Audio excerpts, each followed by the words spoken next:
তুমি আমাকে মারলে? যা যা, তোর মতন গাইয়া খ্যাতকে কে বিয়ে করে সেটাও আমি দেখবো। আমার পাশের মেয়েটাকে দেখেছো? সে কত সুন্দরী। কি? তোর এত বড় সাহস! এই ম্যাডাম, আপনি কাকে মারতেছেন? দেখি আমার বান্ধবীকে একটা ফোন দিয়ে দেখি। হ্যাঁ বান্ধবী, কেমন আছিস তুই? আমার কথা বলতেছিস? আমি ভালো নাই রে। আমার একটা হাজবেন্ড আছে না, একবারে খ্যাত, বুঝছস? কি দেখে যে আমি ওরে বিয়ে করলাম। এত বড় একটা খ্যাত, কোনো রোমান্টিকতা নাই, কোনো কিছু বোঝে না। আরে আর বলিস না, খুব বিপদের ভিতরে আছি। কি ব্যাপার মিষ্টি, কি করছো? আরে আমার অফিসের টাইম হয়ে গেছে, তুমি এখন এখানে বসে আছো। যাও না, এক গ্লাস পানি নিয়ে আসো। কি? আমি তোমাকে পানি এনে দেবো? তুমি আমাকে কি মনে করছো? হ্যাঁ, আমি কি তোমার চাকর যে আমি তোমার পানি এনে দেবো?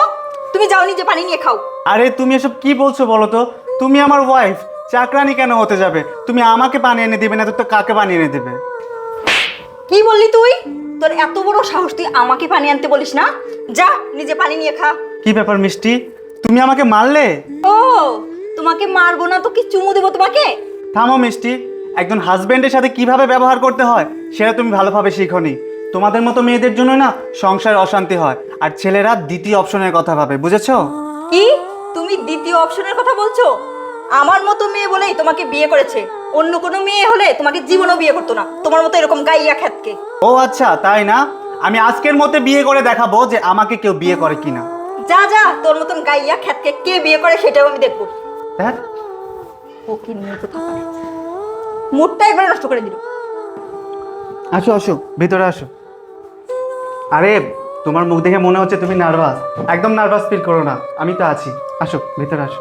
আসো, এখানে বসো। তুমি তুমি বসো, আমি একটু মিষ্টিকে ডাকছি।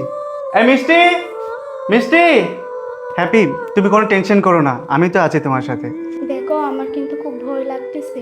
তুমি কোনো ভয় করো না, আমি আছি না তোমার সাথে।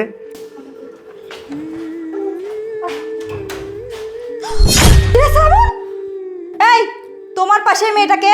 ও আচ্ছা, তুমি এখনো বুঝতে পারোনি যে আমার পাশের মেয়েটাকে? এই শোন, কথা এত পেঁচিয়ে বলবি না, সত্যি করে বল এই মেয়েটাকে। ও আচ্ছা, তোমার খুব জানতে ইচ্ছা করছে তাই না আমার এই পাশের মেয়েটাকে? ওঠো হ্যাপি, আমার এই পাশের মেয়েটা হচ্ছে আমার ওয়াইফ। আজকে আমরা বিয়ে করেছি। কি? তুমি বিয়ে করেছো মানে? তুমি এত তাড়াতাড়ি ভুলে গেলে কি করে বলো তো? এই সকালেরই তো ঘটনা। তুমি আমায় যেন কি কি বলেছিলে, তোমার মনে আছে? বলেছিলে আমি গাইয়া খ্যাত, আমায় নাকি কেউই পছন্দ করে না, তোমাকে ছাড়া আমাকে আর কেউই বিয়ে করতো না।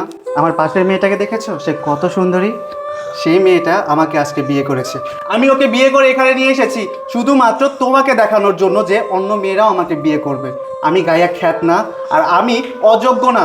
তুমি সবসময় আমাকে বলো আমি তোমার অযোগ্য। আমি তোমাকে বিয়ে করে তোমার জীবনটা নষ্ট করে দিয়েছি, কিন্তু তা তো নয়। আমি তো তোমার জীবন নষ্ট করিনি, বরং তুমি যখন যা চেয়েছো, যা করতে চেয়েছো, আমি তোমাকে তাই করতে দিয়েছি। স্বাধীনতা দিয়েছি তোমাকে। তোমাকে স্বাধীনতা দেওয়া কি আমার অপরাধ হয়েছে? তুমি যখন যা করতে চেয়েছো, যা চেয়েছো, আমি সব দিয়েছি।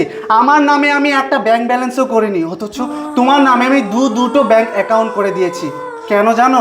কারণ আমি তোমাকে ভালোবাসি। আর তুমি কি ভাবো আমি বলদ, আমি বোকা, আমি বোকার স্বর্গে বাস করি, তাই হয়তো নিজে ব্যাংক ব্যালেন্স না করে আমি তোমাকে করে দিয়েছি। আরে এটা আমি বোকামি থেকে করিনি, আমি শুধুমাত্র তোমাকে ভালোবাসতাম বলে করেছি। আর সেই তুমি কিনা কি করেছো? আমাকে জায়গায় জায়গায় অপমান করো, তোমার বন্ধুদের সামনে অপমান করো, তোমার আত্মীয় স্বজন, এমনকি আমার নিজের ফ্রেন্ড সার্কেলদের সামনেও তুমি আমাকে অপমান করো। কি করে পারো মিষ্টি, কি করে পারো? দেখো, আমি তো সকালে এমনি তোমাকে রাগ করে বলেছিলাম, তাই বলে কি তুমি সত্যি বিয়ে করে নিয়ে আসবা? এই মেয়ে, এই, তুমি কি জানো না ও বিবাহিত? তারপরে তুমি ওকে বিয়ে করেছো কিভাবে? তোমার কি লজ্জা লাগেনি? শুনুন ম্যাডাম, আমি কাকে বিয়ে করব না করব সেটা আমার ব্যক্তিগত ব্যাপার, আপনি বলা কে? কি? তোর এত বড় সাহস!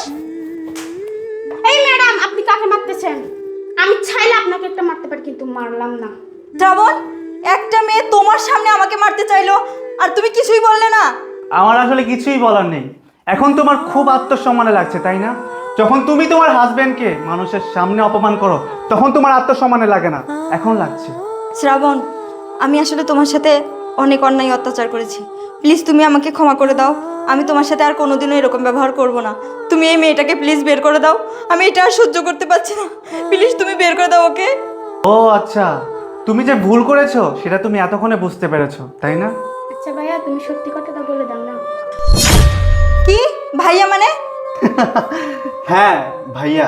তোমার কি মনে হয় তোমাকে ছাড়া আমি আরেকটা মেয়েকে বিয়ে করব? কখনোই না। তুমি যে ওকে দেখতে পাচ্ছ না, ও আমার কাজিন। আসলে ও আমাদের বিয়েতে আসতে পারেনি, সেজন্যই তুমি ওকে চিনতে পারোনি। কিন্তু তুমি কি ভাবলে আমি আরেকটা বিয়ে করে নিয়ে এসেছি? আমি কোনোভাবে আরেকটা বিয়ে কোনো দিনই করবো না, কারণ আমি তো তোমাকে ভালোবাসি। তুমি আমাকে ভালোবাসো না, এটা আমি খুব ভালো করে জানি। আমার লাইফে একজন মানুষই থাকবে, আর সেটা হচ্ছে তুমি।